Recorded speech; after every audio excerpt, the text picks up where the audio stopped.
In California, it is a crime to carry a concealed firearm without a valid license.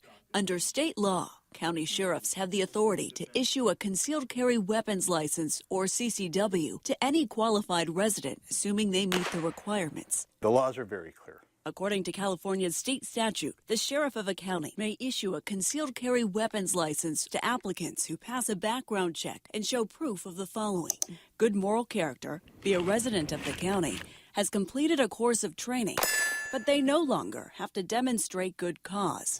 The U.S. Supreme Court struck down a New York law that mandated the good cause requirement in that state, deeming it unconstitutional. The decision makes it harder for states and counties to restrict guns outside the home, forcing 5 states, including California, to rewrite their laws. But that hasn't happened yet in California. Just to be clear, who has the final say about whether or not a CCW is issued? The sheriff in the county that you live in. In San Mateo County, concealed carry permits are issued by Sheriff Carlos Bolanos, who just lost re-election in June. He's been the top law enforcement officer in the county for nearly 6 years, since 2016. The majority of people who applied for a license under Sheriff Bolanos don't get one. Roughly a quarter of applicants do. San Mateo County resident David Lippin is a 25-year veteran disaster response worker. He applied for a license after being threatened by looters while responding to natural disasters like the 2018 Camp Fire. The application was denied. Why do you think that is? I didn't get a reason. They just said no. How many references did you have? I had about half a dozen references, police officers, sheriffs, deputies. Bolanos told us Lippin lacked good cause. Lippin also wasn't a campaign donor.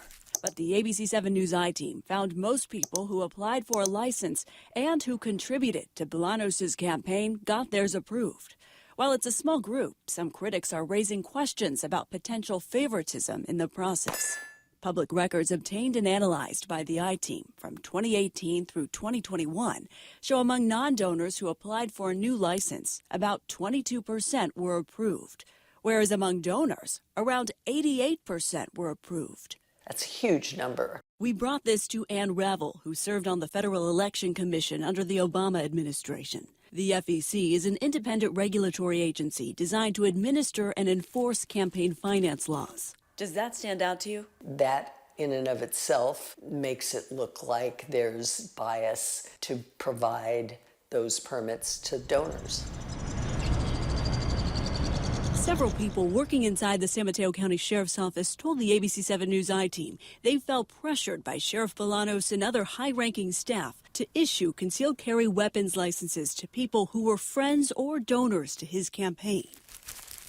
The ABC 7 News I-team made several attempts to speak directly with Bolanos, but he declined to go on camera for an interview. He provided us with the following written response denying any allegations of favoritism. While I have not verified your numbers, I have never asked for a campaign contribution from a CCW holder in any way that would even remotely suggest a connection between campaign contributions and CCWs. I have numerous campaign contributors, the vast majority of which do not have CCWs, and the vast majority of CCW holders are not campaign contributors. Although the I-team obtained and analyzed finance records since 2018 and found the approval rate for donors to Bolanos' campaign was 4 times higher than for non-donors.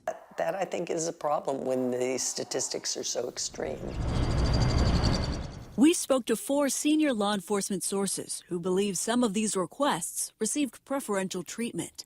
These are direct quotes from our sources, re-recorded in another voice at their request. There's a 2-tiered system. We've seen cases where average everyday citizens get denied, while those who are wealthy with connections to the sheriff get special treatment.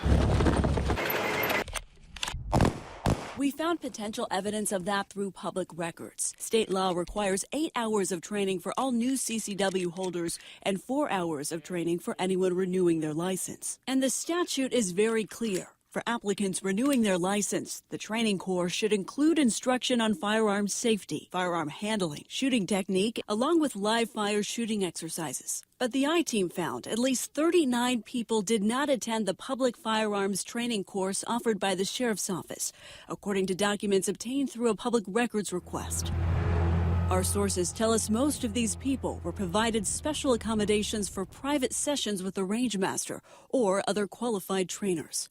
Among those on that list, some high-profile tech executives, well-known philanthropists, and at least 5 billionaires, including Oracle founder Larry Ellison, tech CEO Tom Siebel, and Riley and Susan Bechtel of the Bechtel Corporation. Ellison, Siebel, and the Bechtels did not respond for our request for comment about their CCW permit application process. About 44% of this group donated to Sheriff Bolanos' campaign. When we asked the sheriff about this, he told us almost all of the 39 people on this list have received training, but refused to clarify who specifically did not. We made multiple requests for proof over the course of several weeks. The I-Team was never provided class attendance records for these individuals, but we were provided documents indicating most of them passed their range qualification, including Ellison, Siebel, and the Bechtels. But sources with inside knowledge of the range training during those years say among the group of 39 people, many were not held to the same standards. Wealthy friends of Bolanos would just show up at the range, shoot a few rounds, and leave. The rangemaster would be expected to sign off on that.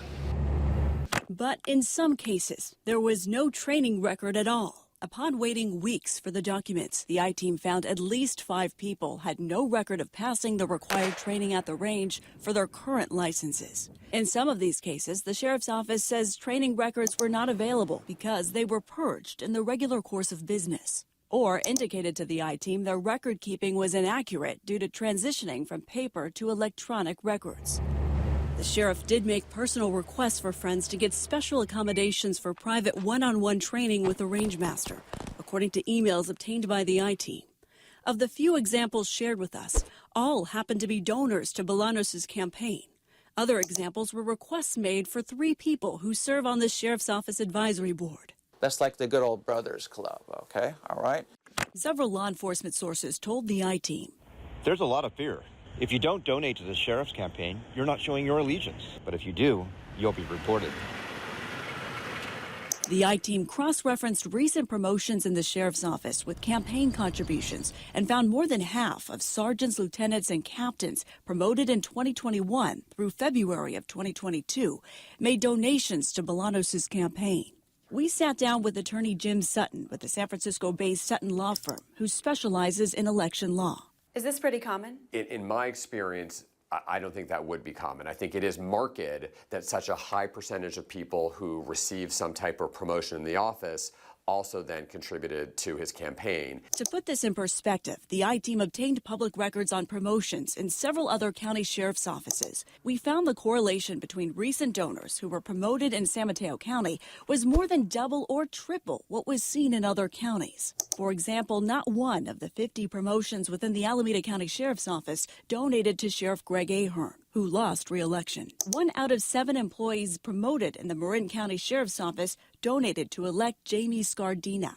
3 out of 16 employees promoted within the Napa County Sheriff's Office donated to re-elect Sheriff Oscar Ortiz, whereas 14 out of the 22 employees promoted in the San Mateo County Sheriff's Office donated to Sheriff Bolanos. Most were promoted following their donation. Bolanos denies the allegations employees were promoted based on donations, saying, quote, "That is absolutely untrue.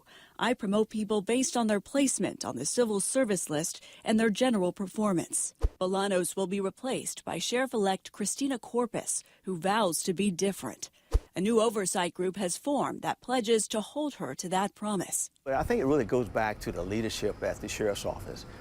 There should have been, checks and balances to ensure that before these CCWs were issued, these people had certified that they had completed all the training necessary. Jim Lawrence is the chair of the board Fixin San Mateo County.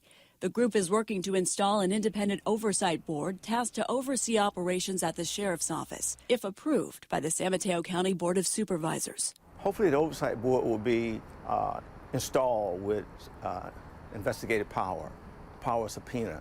So therefore, we'll be able to assess documents, training manuals, even the Inspector General will be able to look at human resources documents. Lawrence says more oversight means bring the community trust of the Sheriff's Office back to where it should be.